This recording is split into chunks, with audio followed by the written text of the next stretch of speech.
Basement membrane is defined as a membrane of protein fibers and mucopolysaccharides that separates the epithelial cells from underlying connective tissue. If we stain it histologically, the glycoprotein present in the basement membrane stain with periodic acid scape and reticular fibers beneath the membrane are argyrophilic. The basement membrane. This is the basement membrane over which the epithelial cell is resting, and this is the hemidesmosome. So the basement membrane has got two layers. First is the basal lamina. So this much part of the basement membrane is basal lamina, which is formed mainly by lamina lucida and lamina densa. And the second layer of basement membrane is lamina reticularis.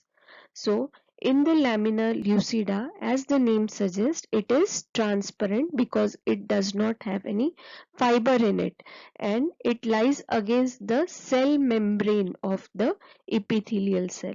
So this is the lamina lucida, which appears transparent.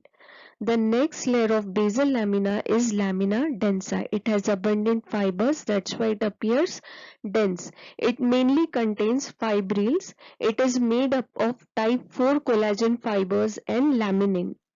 The second layer of basement membrane is reticular lamina. So this is the reticular lamina which connects the basement membrane with extracellular connective tissue.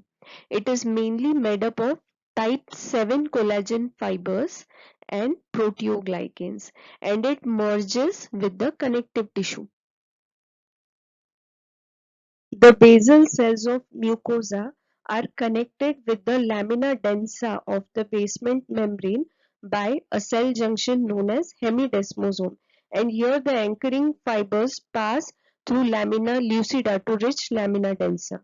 Lamina densa is attached to the collagen fibers of the connective tissue by anchoring fibrils. In a special case of kidney, the visceral layer of Bowman's capsule of the nephron, new layer of basement membrane is deposited by podocytes, and the old layer is phagocytosed by mesangial cells. Thus, the components of basement membrane are type 4 collagen fibers, glycoproteins, proteins mainly laminin intactin, and proteoglycans. Basement membrane provides structural support to the cell. It provides adhesion on one side of the cell. It acts as a barrier to regulate exchange of molecules. It influences cell polarity. It regulates cell proliferation and differentiation.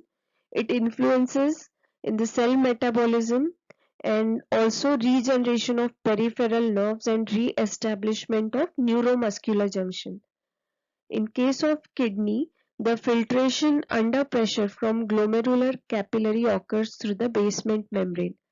Diffusion of nutrition to the epithelial cells and the waste products are removed out through the basement membrane.